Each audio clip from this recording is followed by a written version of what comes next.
GT America, powered by AWS, is back for the second leg of its Northern California twin build today at Sonoma Raceway. Race 1 of the season yesterday saw Jason Dascalo start his championship bid with a win in the SRO 3 class, while Aaron Farhadi and Isaac Sherman scored wins on debut in GT2 and GT4. A mixed-up grid has reshuffled the deck for race number 2, which is coming your way in mere minutes. Good morning. It is a brisk day in Northern California. Temperatures just over 40 degrees, but we've got sunshine overhead. The wind has died down, and it's about time for the second of 2 races to start the 2024 season here at Sonoma. My name is Ryan Marine. Calvin Fish is alongside. Amanda Busick is braving the cold and the wind down in the pit lane all weekend long. We do appreciate her efforts, and thanks to you as well for tuning in. Fun race yesterday, Calvin. I think Jason Dascalo sent a message to the SRO 3 field, and then some impressive newcomers shined in the other 2 classes. Yeah, it was a wonderful start to our championship season. Excellent racing, new racetrack this year with the resurfacing, which really stood out well because we did have some issues earlier in the week, but everyone's done a tremendous job. As you mentioned, the weather this morning, it is frisky biscuits out there right now. Ambience in the low 40s, so they're going to certainly be on their toes. And in this championship, you are not allowed to use tire warmers, so certainly those first few corners, they have to be a little bit careful. And those first 2 formation laps, so important as well, not just to build tire temperature, but also to get a look at this racetrack. There have been some changes since yesterday. Track crews have been out laying an epoxy sealer at the apex of a number of different corners, and that could potentially change some of this track and its different characteristics, so keep an eye on that. Well, we mentioned Amanda was down in the pits. Amanda, tell us, just how frisky biscuits is it down there? Well, I'll start with the amount of clothing that I'm wearing. There are 3 layers that I have on this morning. That's to prepare myself for the day ahead. We are going to get into the mid-60s, so by the time we have racing midday, it should be pretty nice out here. Also chose lawn socks this morning, but most importantly, have a little coffee from the media center, so thanks to the girls in there. But what a beautiful day for racing here in this GT America class. You mentioned that win by Jason Dascalo. Taking a look at the competitors here in SRO 3 this morning, an interesting mix of strategy when it comes to tires. There are a few operations that are choosing slicks this morning. Johnny O'Connell, he's taking on scrubs. That goes to the track here. I'll let you guys dig into that more where it comes to the tire deck with this repave. Speaking of the repave, did hear overnight that the track touched up turn 3, so keep an eye on that. But when it comes to the GT4 class, I do have an announcement on one of our winners yesterday. I will let Rob Holland make that announcement, so doing a little tease there for you guys. But cheers on the coffee. I'm staying warm. I know you guys are up in that booth up there, and it's toasty, so I know maybe we could convince Calvin to get on the grid with me later. What do you think? What do you think, Cal? We'll discuss. We'll discuss. No commitment. We will see. Well, we talked about yesterday's race, told you about the different winners. Let's look back on exactly how race 1 of the 2024 season played out with highlights from a day ago. This is how it started. The green flag waves, and already some contact back in the pack. Tim Savage had a little bit of wall contact in his Aston Martin. Was able to struggle through, though, to get a finish and score some points in his first GT3 race. A couple of cars going wide. That was James Safronis coming up the hill, Cal. Yeah, but he had a fast race car and ultimately laid down the fastest lap of the race. Will take pole today. Big moment here. Alan Grossberg and Brent Holden coming together. Ultimately, Holden was assessed a penalty for that. George Kurtz fighting with Johnny O'Connell, former champion in Kurtz, and O'Connell, a veteran of sports car racing all around the globe. Here's Safronis fighting his way back, working around Raj West.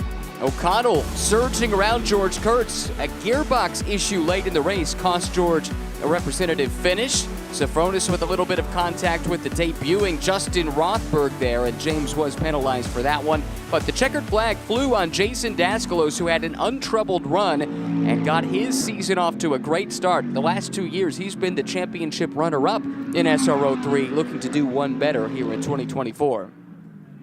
Yeah, and he always seems to come out of the box really quick in terms of these championship openers. So excellent day for him. We're all off third from the second row here this morning.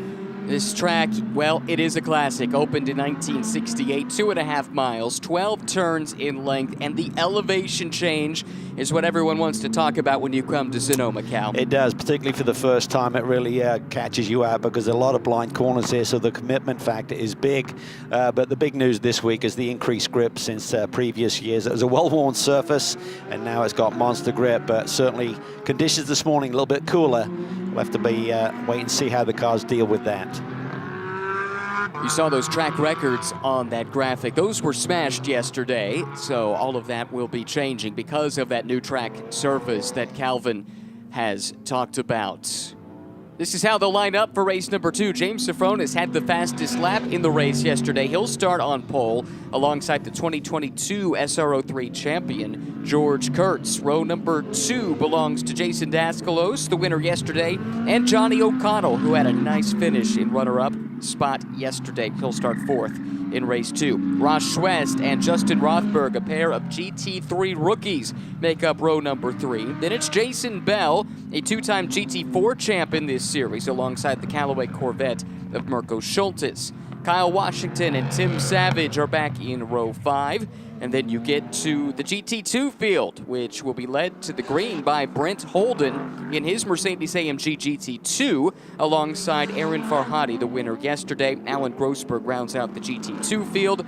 In GT4, Isaac Sherman won from pole on debut yesterday. It's been a picture-perfect weekend. He's looking to keep that going. He'll start from pole today. Todd Coleman, seeking back-to-back podium finishes, will start 2nd. Gray Newell, who was a runner-up yesterday, he starts 3rd next to Tennessee native Kurt Swearingen. Todd Perriott and Nick Shaney are on the final row of the GT4 grid. Now with that taken care of, the lights are off on the safety car, which means we are just a few corners away from the start of this race. We saw in the highlights yesterday, Calvin, low grip at the very start of the race yesterday. It's even cooler here this morning. What are you watching for on the start? Well, I think everyone's going to have to be careful when they get up to the top in turn 2. That's when you really are struggling for grip a little bit. But I also noticed yesterday the outside of the front row was very vulnerable to the inside of the second row. So look for Daskalos to try and squeeze that Mercedes, the current championship leader, inside of Kurtz there as they climb the hill. It'll be 2 distinct green flags, one for the SRO3 and GT2 field, and then we'll get a green flag for the GT4 cars, which are about a half a track behind this pack we're watching right here. Coming around into turn number 12 for the final time before we go green flag racing. On the Roval pole position, it's James Safronis. He enters the VP acceleration zone. There's the green flag, and we're racing. Race number 2, Safronis quickly jumps to the lead. Kurtz slots in line behind. Then it is Daskalos running in the 3rd spot, fights further back. Cleaner start today for Tim Savage. He's putting some pressure on Mirko Schultes right there towards the back 3rd of this pack. Looked like Daskalos spun up the wheels. He went sideways there as soon as he jumped on the loud pedal there. Green flag now for the GT4 cars, and looks like a pretty clean start. Nice jump there by the pole sitter. Able to consolidate that advantage. Swearingen sweeping around the outside of Gray Newell. Really strong move. That moves him up into the 3rd spot. Yeah, Newell's in trouble there. Lost a bundle of positions. They got to regroup and get into the rhythm of this racetrack. See the gap immediately from the top 3 back to Newell in 4th. Isaac Sherman, what a great debut weekend it has been to this point. Problems further back. Safronis, the pole sitter, is backing up. Daskalos got stuck behind him, and they have been swallowed up by the SRO3 pack. I wonder if Safronis had some kind of big moment there because everyone is streaming by him. Now he seems to be up to speed. 30-year veteran in this series, James Safronis, had the fastest lap of the race yesterday. That put him on the pole position, but he has been absolutely gobbled up by this pack. George Kurtz has gone through to the lead. Raj West now runs 2nd, and Rothberg is up to the 3rd spot. Yeah, I think there must have been a big kerfuffle there coming off the carousel, whether Safronis went around or not, but he certainly came off that corner with very little speed and certainly tempered everyone's else acceleration off the corner, and there's been a lot of changes. O'Connell and Daskalos scrapping here. That is further back in the field. O'Connell got around Daskalos there on the start. Looks like we've got a replay of the incident. This should show in just a moment what happened to James Safronis. It is in the carousel here, Calvin, and yeah, contact. Yeah, it looked like George saw an opening down to the inside. Didn't completely spin him around. So that's going to be a tough one for the stewards to lay fault on that. But certainly James was sort of like taking that wide approach to get back to the apex, and George had already filled that gap. So it's a tough one. I call it a racing incident, but you can see the consequences. Big shuffle at the front end of this field. Incident is under review from race control. So a frantic lap number 1 is complete, working lap number 2. Just a 40-minute race in GT America powered by AWS. Single driver sprint race, no scheduled pit stops. So you've got to go from the green flag. Looks like Kurtz's car is okay. I was concerned that he may have damaged a right front dive plane or something with that contact with Sofronis, but car looks pretty clean. George has got the track position right now. As you see on the screen, wow, that came quickly. Drive-through penalty for George Kurtz, who is the leader at the moment. Incident responsibility for that contact with James Sofronis. Well, the good news is he's getting that penalty early, so get it over with, see if he's got time. He really needs a reset to get back into the mix for a win potentially. He hits pit lane, and wow, what about this? Raj West leading on his debut weekend here with this race car. See all the oil dry here. There was a car in one of the earlier qualifying sessions laid that down, so you got to be careful. That's not going to be ideal when he gets back onto the racetrack to get those conditions, those tires cleaned off. This is another incident that happened on that opening lap. This is Perriot, who appears to have gotten into the side of Shanny and sent Nick Shanny around. And a drive-through penalty has been issued for that contact as well. Looks like Newell's back up on the horse now. You can see him there. Third car in line running P4 right now in GT4.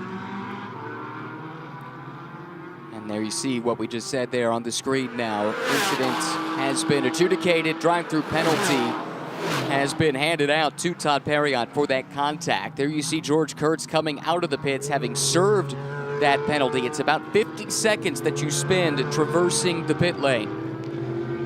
Yeah, not an ideal start for his GT America campaign. Has some paddle shifter issues yesterday that cost him a little bit. Still finished on the podium, so decent points, but looking to rebound here on Sunday, race 2.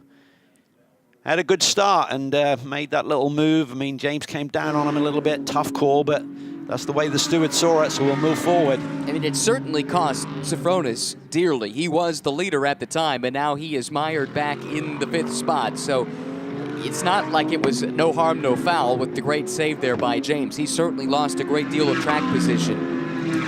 Yeah, it's a pretty bold move there by George, as we talked about the cooler conditions, so maybe James wasn't expecting it for him to stick it down to the inside. And that carousel we've seen so far this weekend, you can take a variety of lines through there. And I think everyone's just got to get used to people approaching that corner a little bit differently, and maybe Sofronis' line caught George out a little bit. Several years ago in a GT America race here at Sonoma, Kurtz was penalized with a drive-through on the opening lap of the race. Very similar to this. He ultimately drove back through the field and won on that day. So I think that was a Stein infraction, right? Was. He changed columns or something before the stripe. But yeah, so he's been here before. Just got to get his head down and try and lay down some fast lap times.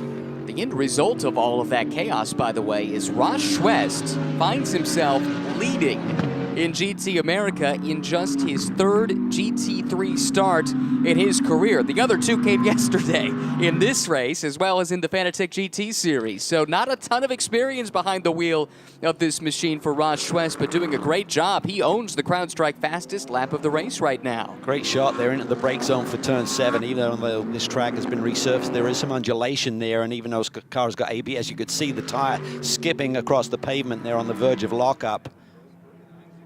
And Rothberg's now up to P2 as well with that little shuffle there at the front, so an excellent start for him in this race. Well, he's another one that has 2 previous GT3 starts, both coming yesterday. So 2 debutants doing a wonderful job keeping the seasoned veterans like Johnny O'Connell and Jason Dascalos firmly in their rearview mirrors.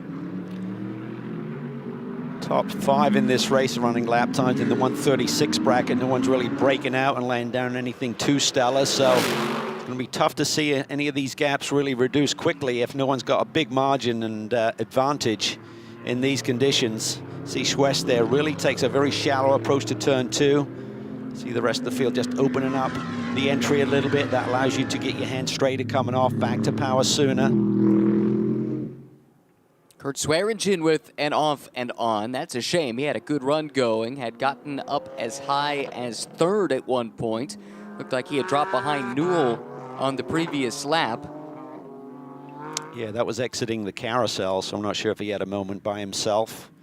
Porsches have struggled here a little bit this weekend in GT4 trim. I think a lot of their advantage, it used to be a good track, but I think the fact that the track's got so much more grip has brought many of the other manufacturers back into play here. They used to see that epoxy that's been laid down overnight through the two apex areas of the Turn 9 chicane. Swearingen, the driver owner of this team, ACI Motorsports, very active in single-make Porsche racing and have been for a number of years. Check in on the leader in the GT4 class, Isaac Sherman, doing exactly what he did yesterday. Starting from pole, building a gap, and disappearing. Not so much for the pole sitter in GT2. We've got a nice battle going on between the top two in that class. Brent Holden in the Mercedes, keeping yesterday's winner, Aaron Farhardy, at bay, at least so far.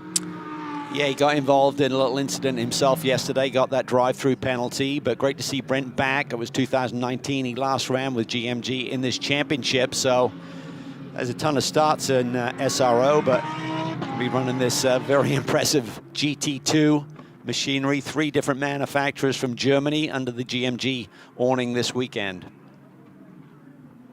These GT2 cars, by all accounts, are a blast to drive. Tons of power, limited downforce, at least relative to their GT3 compatriots.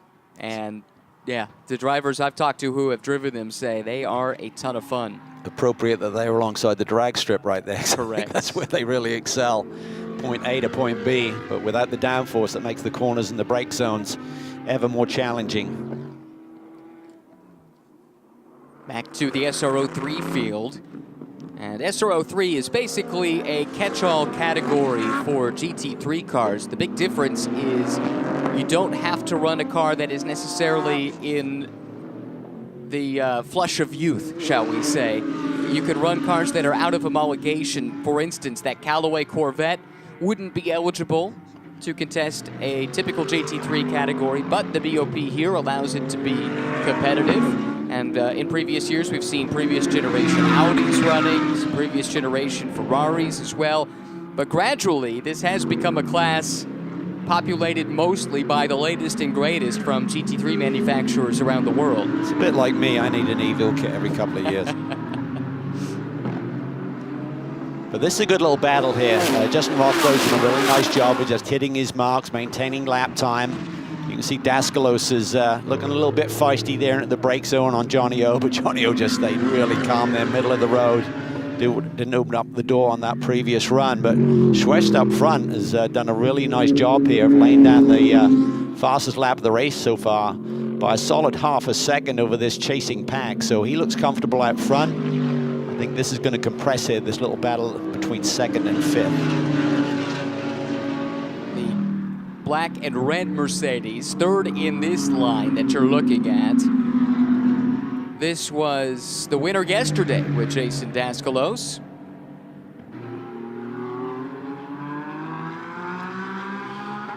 There we see Gray Newell starting to put the pressure here on Todd Coleman. Power that they can get down so early there off that turn 11 hairpin is so impressive this year. Track has always been fun, but very challenging. I think with the extra grip, drivers are absolutely loving it. Wonder what happened on the start for Gray Newell. He had a bit of a twitch just there coming up the hill in turn 1. Good race yesterday for Gray. Finished on the podium, but finds himself with some work to do here today. Currently sitting in the 3rd spot. Ooh, fight here for the lead. Hotting up in GT2. Holden coming under pressure from yesterday's winner.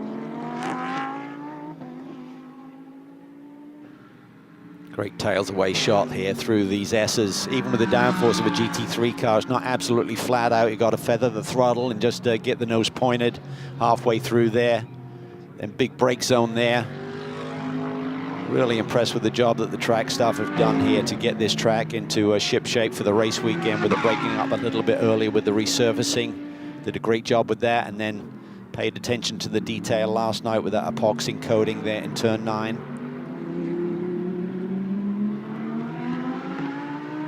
GT2, a category starting to take off around the world. Big grids over in Europe. In fact, I think they're racing over in Paul Ricard this weekend. A Maserati version of the GT2 platform picked up the win yesterday. New fast lap of the race to George Kurtz, appropriately enough, in the CrowdStrike entry, 1:35.2. He's down in 10th right now. A lot of work to do, 38 seconds behind the leader, but ideally he needs a yellow. He needs a reset here, compress the whole field, and then he can go to work and not have to deal with those gaps that have been established.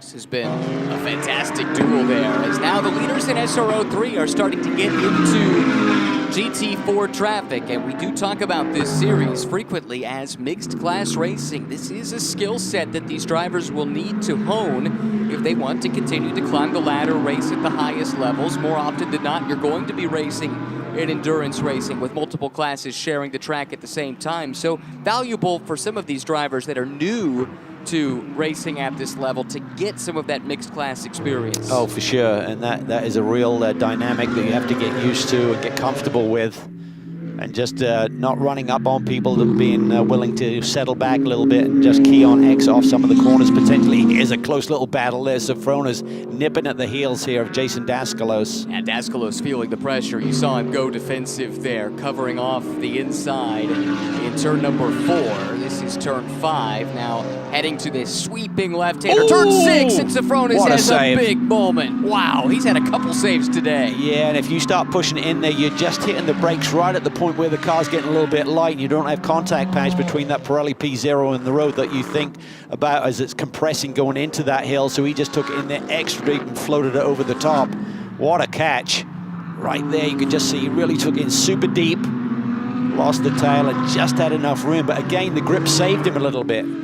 Typically when you're offline that far in years past, you'd have been off and in the weeds. Not so this year. It's been calamity corner for James. Let's go back to the start of the race, right? We had that contact with Kurtz. He was totally sideways on lap 1.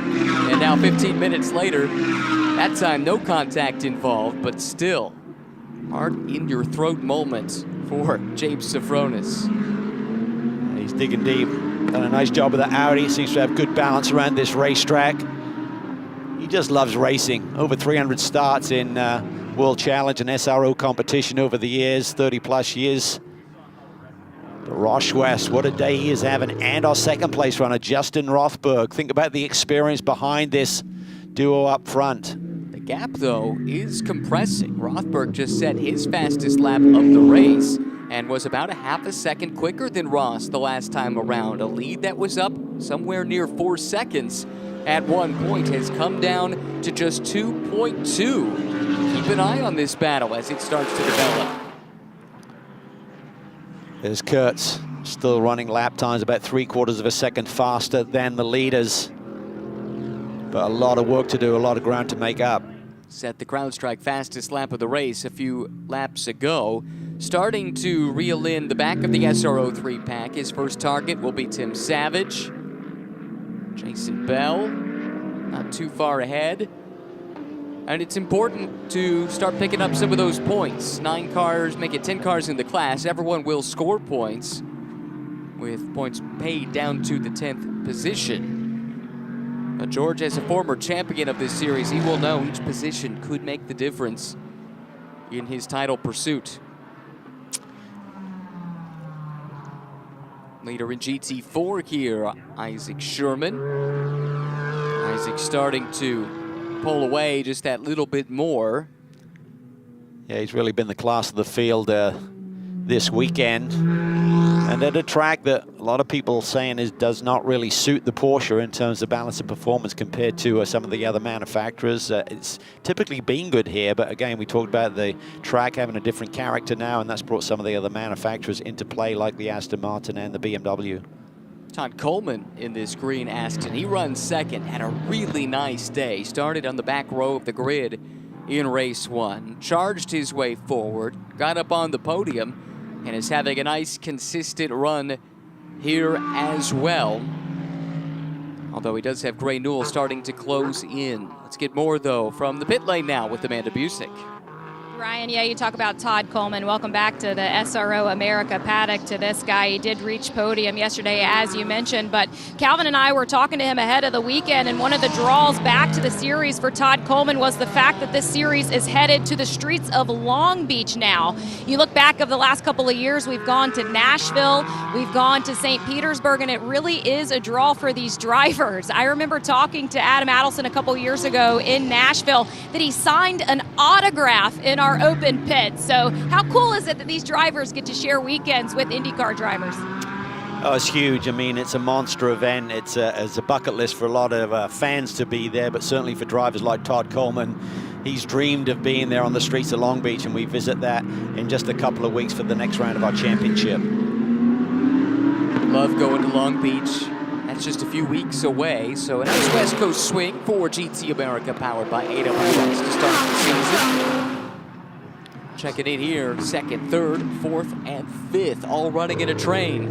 Fronis has got the bit between his teeth. I think he's got a few tenths on the cars in front of him, but just got to figure out a way by. And meanwhile, West's lead sits up around just over 3 seconds still, so still enough time here of approaching the halfway point in this 40-minute sprint race. So Fronis recognized if he wants to get that top spot here today, he's got to work hard to get through this pack, but none of these guys are going to give it up easy.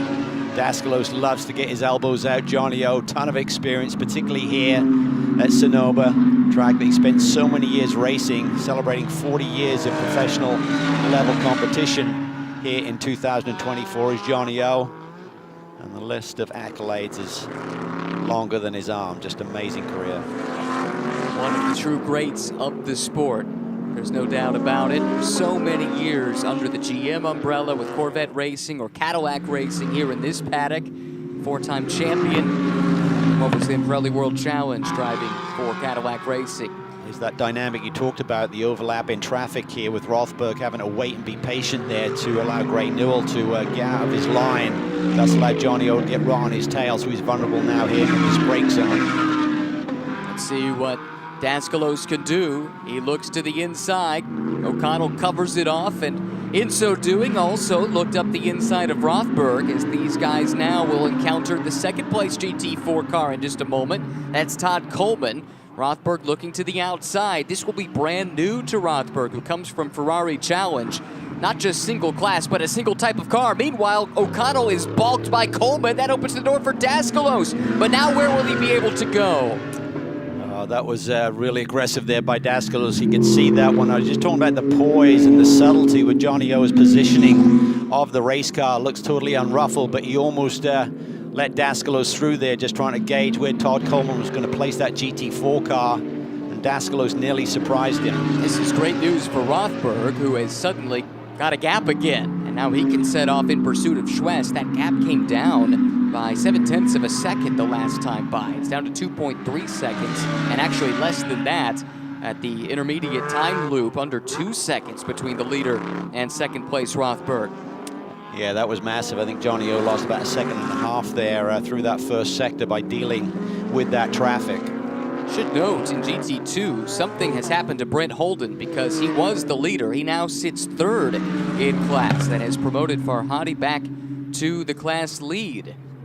And in fact, out my window, I see Holden limping around the track. In fact, here comes this battle pack right past the stricken Mercedes.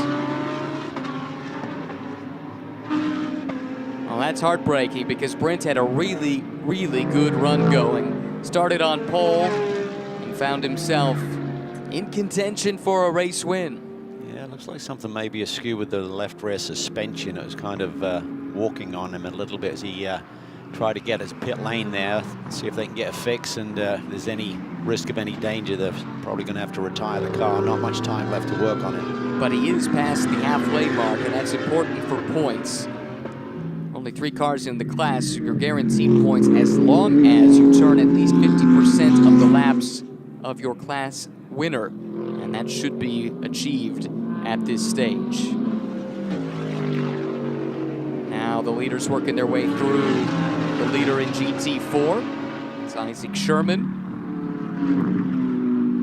Moves off to the driver's left to make way for Johnny O'Connell, Jason Daskalos, and James Safronis, who have come together once again.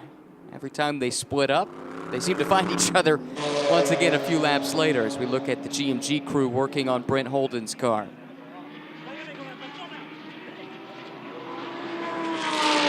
Obviously feeling something in the rear end. I thought there was maybe something amiss with the left rear corner when we saw it kind of tails away, accelerating. Pretty cool livery on that car. I've not seen it up close before, but I think with the rivets and the insignia, it's supposed to look like an old warbird of some kind. Very, very cool. Okay, Rothberg is able to just think about his own line, and the tail end of Raj West, who continues to lead. O'Connell, Daskalos, Safronis, we expected to see those guys battling, but I think we all thought it would maybe be for the win, not for the final podium spot right now, with Schwest out front and Rothberg running a very impressive second with the Turner Motorsport team. Great to see that group back in our SRO paddocks full-time now. Entry here in GTA, and Justin and Robbie Foley will compete in Fanatec GT for the season. Had a solid day yesterday. Certainly did. Rothberg was very impressive in his first Fanatec GT start. This race, though, it really turned on its head on that first lap with the contact between Kurtz and Safronis. That knocked Kurtz out of contention. Safronis, in this corner right here, was totaling sideways and had to park it basically right in front of Daskalos, who woed up, and that allowed Schwest and Rothberg through, O'Connell as well.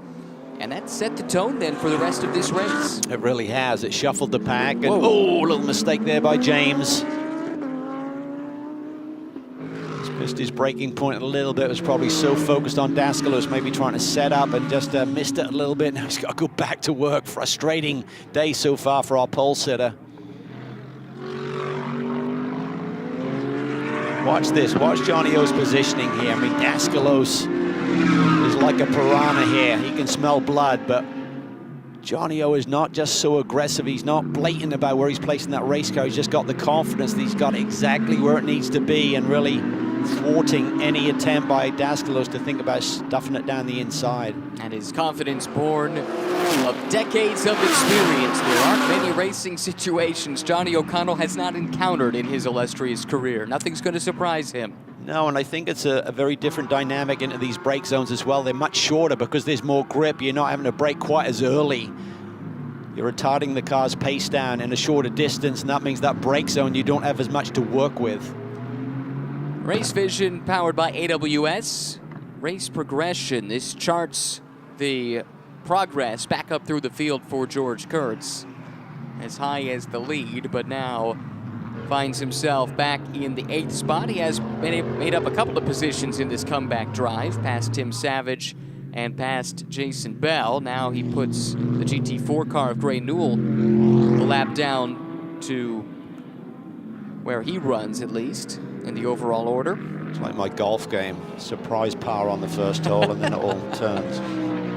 Hey, at least you had the surprise par. That's what keeps you coming back, I guess.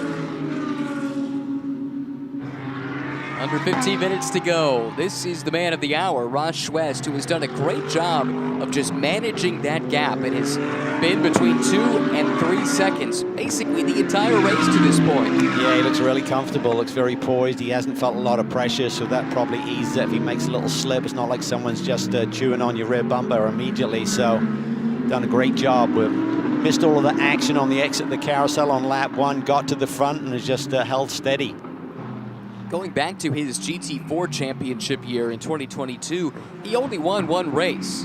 Had 3 podiums and 1 pole that year, but consistency, being level-headed, never having a bad day, taking what the race would give him. That was the key to his success. Well, you got to be there, and I think that's what a lot of these drivers in this race recognize. They've been here before. Every race counts. So even for George Kurtz sitting there in P8, he knows it's damage limitation because that will pay off at the end of a championship season.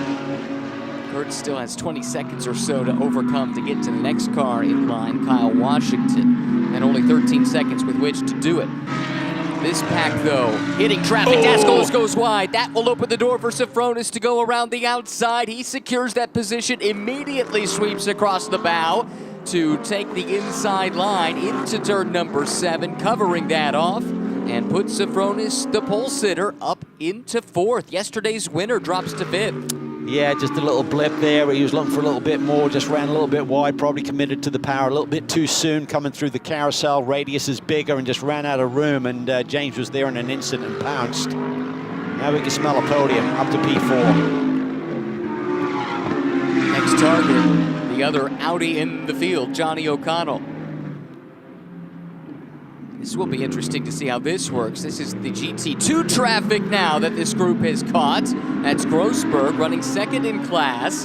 That caught this field up just a bit into the hairpin. I think Rothberg was thinking he was going to wait, and then he realized that the Lamborghini was not rolling enough speed, and he had to sort of tuck it back to the inside. That compressed everyone, a little bit of a concertina effect. And Sofronis almost ran over the top of the fellow Audi of Johnny O. Say this, the body language of Sofronis' car has not looked super happy. He's had big twitches, big moments all throughout this race, and yet he continues to wring its neck, and it looks like there is pace in that car if he can get by O'Connell and Rothberg to pull away from that duo. Yeah, don't discount Daskalos. He's going to keep digging here. Yeah, he's a charger, that's for sure. We've seen that over the course of his career within this championship. Guy who loves street course racing too, so he'll be licking his chops thinking about the trip to Long Beach. And as fast as this lead pack is, no one's within half a second of George Kurtz, who continues to cut his way through this field, but he's got a big gap now between he and the next place runner of Carl Washington. Time not on the side of the 2022 champ, George Kurtz. See what Johnny O's come back. Yeah. See what Johnny O's got up his sleeve. He's been looking at that youngster in front of him, just trying to think if he's vulnerable anywhere on this racetrack. What must be going through Rothberg's mind right now? First time racing at the GT3 level, and he's scrapping with none other than Johnny O'Connell. That's got to be an out-of-body experience, right? Oh, for sure. Yeah, it's an intimidation factor there. If he's been a historian of the sport, he will know at his tender age that Johnny O's had a ton of success, particularly here at Sonoma Raceway. But that confidence grows the longer you just keep putting your laps in at the pace you're delivering, and there's nothing that the pack can do behind you. That'll give him confidence. He's also got the team, ton of experience. Jay O'Connell, the engineer there, Will Turner, so much success with the Turner Motorsport team, and of course Robbie Foley, who he co-drives with, will be on the radio trying to talk him through the various scenarios. Talked about it a number of times this weekend. The fitness lines available to you in the carousel. Oh, Johnny O gets pinched. Yep. Sofronis is around. Sofronis up another spot. He might have got into the back of Rothberg. And O'Connell is there to pick up the pieces. Johnny O goes through. Wow. Oh, Whoa. more contact. That's Daskalos and Rothberg. Oh, that's such a shame. Justin done such a tremendous job. Got turned yesterday as well. That's disappointing. I mean, what a dynamic. Johnny O had done a move yesterday where he went to the left. The Ski Autosport guys can't believe it. Yeah. I mean, Johnny made the move to the left, and I think it was Shani, I believe, the GT4 car that was getting lapped there, and he just tried to move out of the way of Rothberg and right into the path of Johnny O. He had to halt things, and that allowed Sofronis the big run, and then it all went sideways down there at turn 7 for everyone. This has allowed Raj West's lead to balloon. It is now up over 3 seconds again. O'Connell sets off in pursuit. Sofronis now settles in 3rd. And Jason Daskalos putting his head down. We've got another look at what happened. And Calvin, it's all because of this mixed class racing, GT3 and GT4 overlapping. Watch this. Rothberg goes to the right. Shani's just trying to get out of the way. Doesn't realize that O'Connell's there. I'm not sure if they actually touched, but there's a lot of dust flying there. Then Sofronis has literally locked horns there with Rothberg. And that allows Daskalos to run. He tucks to the inside. To me, there's nowhere that Daskalos could go with that. He was up on the curve trying to give Justin as much room as possible. I see that as a racing incident because, I mean, Justin was vulnerable there. Daskalos had got to the inside, established himself, and had nowhere to go. It is under review. That message has just come across from race control. We've seen a lot of penalties. If someone gets turned or their progress is hindered, the penalty is laid down, so maybe they're going to be consistent with that, but just a tough one. As dramatic as the SRO3 battle has been, it has been a Sunday drive for Isaac Sherman here in GT4. And his team owner at Rotec Racing, Rob Holland, is watching on, and Amanda has found Rob Holland. I kind of teased at the top of the show there would be breaking news for this team, and your driver continues to lead the GT4, but there's something that happens to drivers when they win, and what's that for Isaac? Well, when they win, they have a tendency to want to win some more, and that means they sign up for the full season. We found a huge talent in Isaac. He's just been amazing. We literally ran into him about a month ago, got introduced by Jason Dasclos, put him in a car. He was right on pace right away and has just continued to impress. And you know this isn't an easy series. The great thing about Isaac is he's got tons of backing from his family, which is fantastic, which we love to see. His grandfather, Miguel, is like just over the moon at how well he's been doing in the series. So hopefully we've got him in and we get him a championship this year. Thank you, Rob. Thank you very much, man.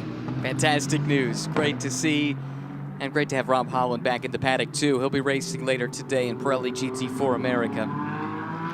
Well, sometimes you dip your toe in the water and realize you can swim, and he certainly did that yesterday. Yeah, no doubt about it. It was a comprehensive performance. Same could be said for Raj West right now. The lead, 2.8 seconds, so Johnny O'Connell chipped away at it on the last lap, but not enough to make a big dent. In the meantime, Jason Dasclos has turned in the CrowdStrike fastest lap of the race at a 1:35.2. Yeah, just 400s quicker than George Kurtz, but nonetheless, he's obviously got a healthy race car underneath him. Still waiting to see that incident is under review between this car and Rothberg there, where Rothberg got turned around in turn 7. Again, it was difficult for Jason to really do anything else. He had to go for it. Rothberg had been slowed and kind of pushed out wide by James Safronis there. What a battle for Raj West. I mean, other than seeing what happened and developed in front of him on the opening lap, he'd probably think, well, this is a pretty calm race. Little did he know what's going on behind him. Wait till he watches the replay, right? But he's managed the traffic very well, and I do wonder if his years of experience in this series in GT4 help him, give him some insight into managing traffic now that he's in the top class. Yeah, I think so. I mean, you know where the cars are quick, where there's a big advantage, where you can maybe time a run on a GT4 car. I think all of that, as we've seen on a number of drivers who progress through the ranks, you know that in multi-class racing, maybe what the slower class can and cannot do. This is not good for him, though. He was balked there by the GT2 traffic, and in the background, you can see Johnny O'Connell has closed that gap. All of a sudden, 5 minutes to go, and we've got a battle for the lead. Well, this is a totally different dynamic. He's been all by his lonesome, so to speak, for the first 80% of this race, and now that has changed. That performance gap between GT3 and GT2, it's not massive. And Raj West, a bit tentative, trying to find his way through. That cost him dearly because it held him up. And Johnny O'Connell, well, he was pedal to the metal. He has closed in now. The gap is, as you can see, about 3 car lengths with under 5 minutes left. Well, they're fine margins in terms of making those decisions in traffic, whether you go for it. You look like an idiot if you throw all away from the lead, and then suddenly you think, well, I'm a bit conservative, and oh no, I've got Johnny O on my tail. Even still, comparing their pace, their best lap times, Raj West has pace in hand. He's demonstrated that. Now, how much does he have left in the car? These are the last 3 laps. You can see just how much Johnny O'Connell was able to gain on that last lap. Over 1.5 seconds in 1 lap alone. Yeah, well, those 2, 3, 4, 5/10 margins were fine, but suddenly that 1.5 seconds plus, that has totally changed the picture right now. As you can see, it is close, but Schwest has done an excellent job. Just seems to have really good, strong pace. Not making the mistakes. And Johnny, for the first time today, really has seen the back end of that Schwest Povolato Racing Mercedes and trying to figure out where he may have a weakness. Where can Johnny O take advantage? The Mercedes does gap the Audi a little bit on the longer stretches. A little twitch there by Johnny O. Just a little moment there. He could feel the rear giving up. Had to give up the brake pedal a little bit to get things sorted, but that cost him, and he was consequently a little bit later to power coming off of turn 7. New car for Johnny O'Connell this year. 1 year ago, campaigned a Ferrari 458 and then transitioned to a much older version of the Audi R8 platform. But this is the newest. Oh, that was a little smoke there with West under braking. I think he missed the corner just a little bit. Got away with it, and again, that's the grip of this racetrack offline. It can allow you to make those little, maybe small errors and get away with them more than years past. Both of those cars just turned their fastest laps of the race. Schwest at 35.7. What a great statement he just sent. Pulled 0.2 of a second over Johnny O'Connell here in this crucial stage of the race. And this Ski Autosport team are going to get ever strong as we now see Dascolo's incident responsibility. Well, they've been consistent with it. It's like if you get into someone and spoil their day, you're going to be doing this, drive-through penalty. Super costly. Rothberg now comes through. That's for 7th and 8th. So Dascalos, from a position to contend for a podium, has dropped all the way down the order. There you see that undulation in that brake zone there, and Schwest is definitely pushing. See the little bit of puff from that left side inside front tire as he's skipping over the bumps there. But he looks comfortable. I think he's loving this extra downforce that this SRO GT3 platform provides. Johnny O just looks so smooth and composed, just sitting there. Is there going to be any traffic? Time is running out for that traffic to have any effect on this play. Johnny O looks a little bit deeper into the brake zone, keeps it underneath him. Wants to try and put the pressure on Dascolo, see if he can fluster him a little bit with 1 lap to go. White flag is out. 2.5 more miles around Sonoma Raceway. That's all that separates Raj West from his first ever GT3 race win. Climbing the hill for the final time with one of North America's best sports car racers hot on his heels. Johnny O been able to tweak with the controls in his cockpit. There was a little bit of rear lock up into turn 7, just had the rear going away from him. Maybe he can adjust, get some front brake bias into that car, make it more balanced if he is trying to stay on the brake pedal a little bit longer into some of these brake zones. That changes as the car lightens up with the fuel load as well, so you got to be using all of the tools in the cockpit. Running out of chances, though. O'Connell was half a second quicker the last time by, set that car's fastest lap of the race. Safronis in 3rd just set the CrowdStrike fastest lap of the race, dipping into the 134s. That is remarkably fast. Yeah, Safronis is going to be frustrated. I think he felt he had the fastest car in this race here today and just involved in 2 or 3 skirmishes. Still a strong podium run, but could have been so much more. Especially starting from pole position. The battle tightening up through the chicane for the final time. Schwest, O'Connell, Safronis now in the picture too. This is the top 3 as they run in SRO3. A little traffic looming up ahead. Schwest with just a couple more corners to go through the right-hand bend of turn 11. We'll have that left-hander at turn 12 and then the checkered flag. Raj West crosses the line. He wins race 2 here at Sonoma, fending off Johnny O'Connell and James Safronis. Oh, Kyle Washington has gone around. He was in 4th, I think, at the time. Will that cost him any positions? That's the Ski Autosports Group. They'll take another podium run from Johnny O'Connell to start the season. George Kurtz on the comeback trail. Oh, Schultes slows down. Change in position on the final lap. Wow. Kurtz goes to 5th. Make it 4th with the spin for Washington. What a final lap. And Washington's able to get by Schultes too. What a comeback drive by George Kurtz. Just 1 step off the podium with all of the drive-through penalties and drama there on the last lap for a couple of the competitors. He'll be a happy camper after that start to the day. Remember this, if the championship comes down to the final race in just a few points, George Kurtz scoring 4th place points today instead of 6th place points, picking up 2 spots on the final lap. That could make all the difference. In the meantime, this newcomer, Isaac Sherman, just signed up, as you heard from Rob Holland, for a full season, looking for a 2nd consecutive pole to checkered win to start his GT America career. Super impressive, rock solid, great pace. Exciting times ahead for this driver. Isaac Sherman to the stripe. He will sweep the weekend at Sonoma Raceway. Roadtech Racing with a pair of wins to kick off its 2024 campaign.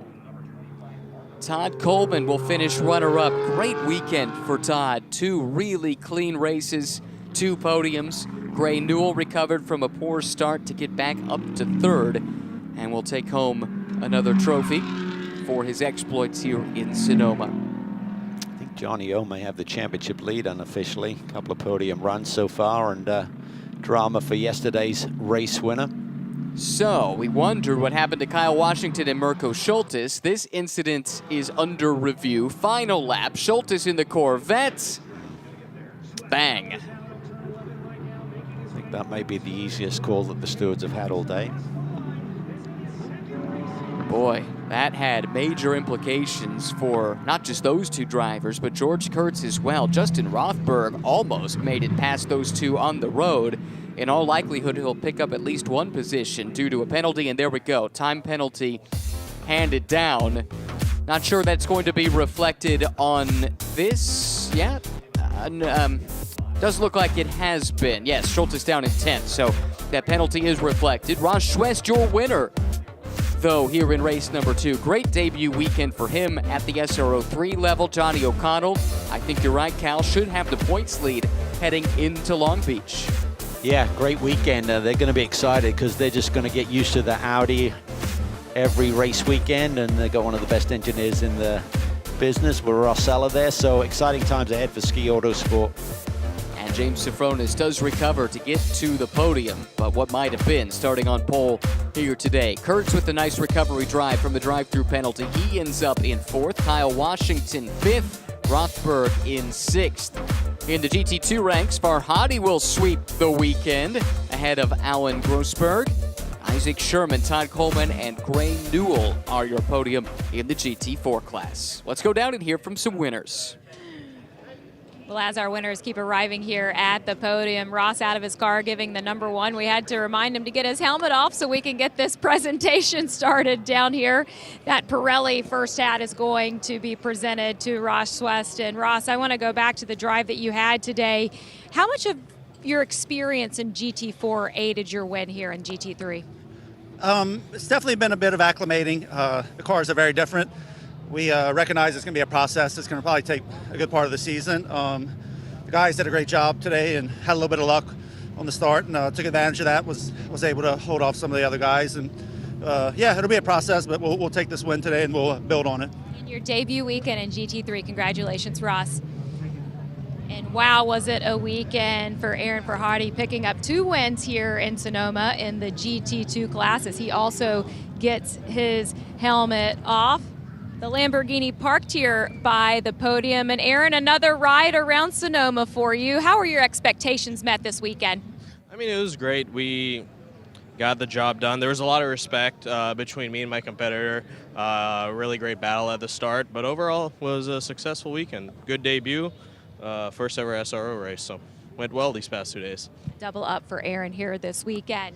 And what a weekend it was for the guy that it was just announced he's going to be joining us for a full season, Isaac Sherman. As we get in here, we're going to have the presentation of the hat, the one that designates the number 1 top step here. And Isaac, Rob Holland just told us that you're going to join us for a full season. Now, just 3 weeks ago, you stepped into this car. How did you come up to speed so fast? It was honestly just practice. Like I've kind of been used to some road course things in the past. But the team and the car, everything just kind of fit together, and we came home and won the weekend, so it was good. Welcome to the series. Awesome, thank you.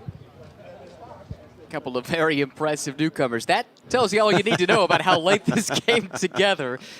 Duct tape with the Sharpie designating the name on top of the door for Isaac Sherman. Great debut weekend.